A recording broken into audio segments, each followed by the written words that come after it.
बेटा तुम्हारा नाम क्या है? मुराद। पापा का नाम क्या है? मंटी हसन। दादा का नाम क्या है? जमाल। अच्छा, दादी का नाम क्या है? रोनी निशा। अच्छा, बुआ का नाम क्या है? रोजी। एक वाव बुआ का नाम क्या है? परवीन। एक वाव बुआ का नाम क्या है? नाजारी। अच्छा, अम्मिया का नाम क्या है? टफून। अच्छा, पापा का नाम क्या है? मंटी हसन। अच्छा जी। नाना का नाम क्या है? कुर्बान। नानी के नाम?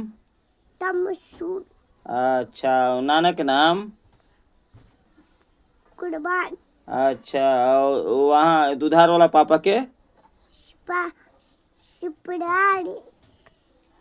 अच्छा, दुधार वाली अम्मिया के? श्रामन नाम। अच्छा, मामा के नाम क्या है? स्वैपी। एक वाव मामा के नाम क्या है? बुरान। एक वाव मामा के नाम क्या है? उड़ी।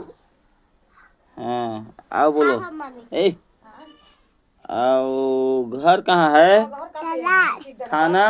डॉक्टर। जिला? अंगवाद। कमिश्नरी? गया। राजधानी? पटना। कौन राज्य में रहते हैं? राज्य में। बिहार राज्य की राजधानी? पटना। अच्छा, आई लव यू बेटा। आई लव यू पापा। ओके बेटा। पापा। सेम टू यू बेटा। सेम टू पापा।